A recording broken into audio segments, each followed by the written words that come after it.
s'io credesse, che mia risposta fosse, e persona che mai tornasse al mondo, questa fiamma stare senza più scorsa, ma perciò che giammai de questo fondo non torno vivo alcun, sido il vero, senza tema d'infamia te rispondo.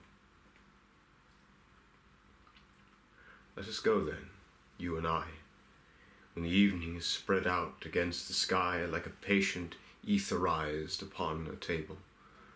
Let us go through certain half-deserted streets, the muttering retreats of restless nights in one-night cheap hotels and sawdust restaurants with oyster shells, streets that follow like a tedious argument of insidious intent to lead you to an overwhelming question.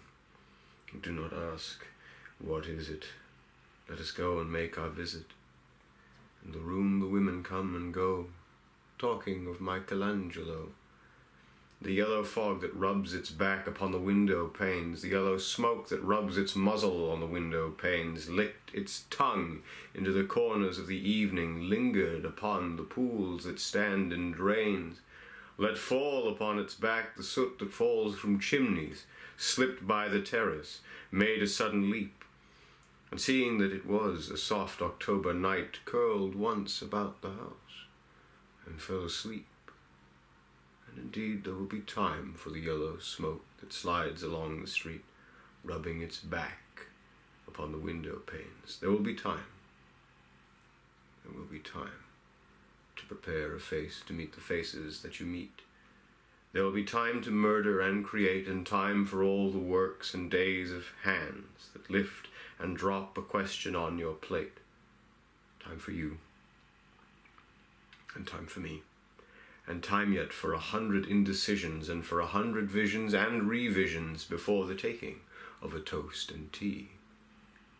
In the room the women come and go, talking of Michelangelo. And indeed there will be time to wonder, do I dare? And do I dare? Time to turn back and descend the stair with a bald spot in the middle of my hair. They will say how his hair is growing thin. My morning coat, my collar mounting firmly to the chin, my necktie rich and modest, but asserted by a simple pin. They will say, but how his arms and legs are thin.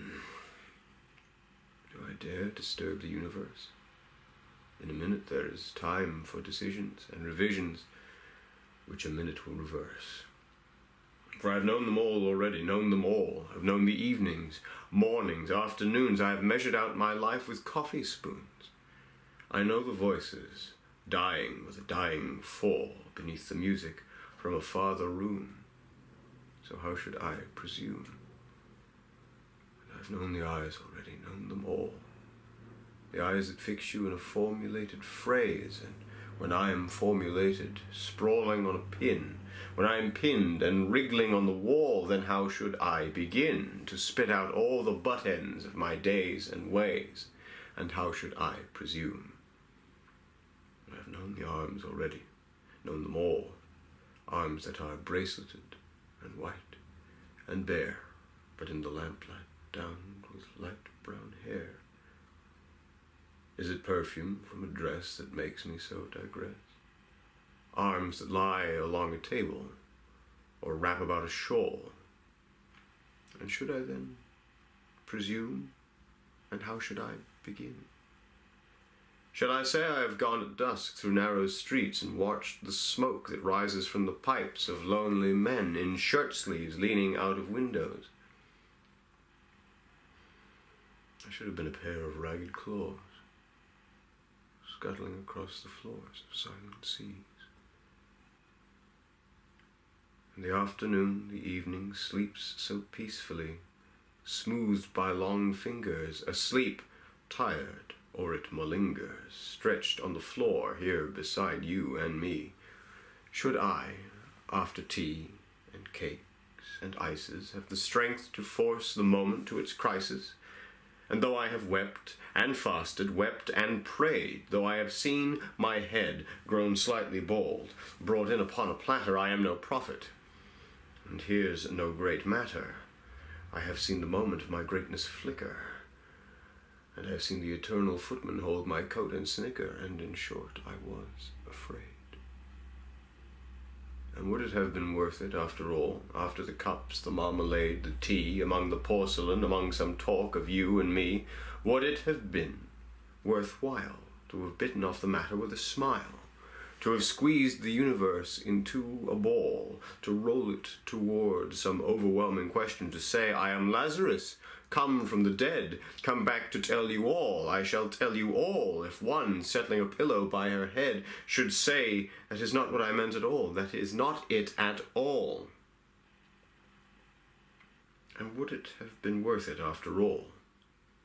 Would it have been worthwhile? After the sunsets, and the dooryards, and the sprinkled streets, after the novels, after the teacups, after the skirts that trail along the floor, and this and so much more, it is impossible to say just what I mean. But as if a magic lantern threw the nerves in patterns on a screen, would it have been worthwhile if one, settling a pillow or throwing off a shawl and turning toward the window, should say, that is not it at all, that is not what I meant at all? No, I am not Prince Hamlet, nor was meant to be an attendant lord, one that will do.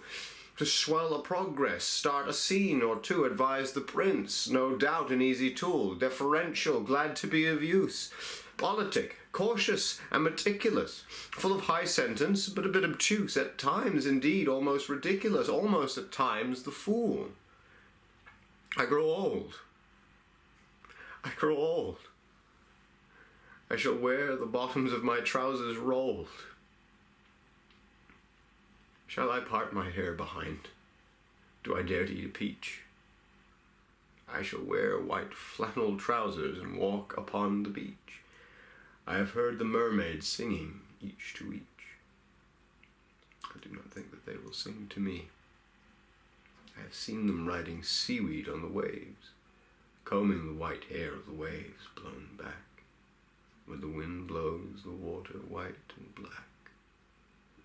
We have lingered in the chambers of the sea, by sea-girls wreathed with seaweed red and brown, till human voices wake us,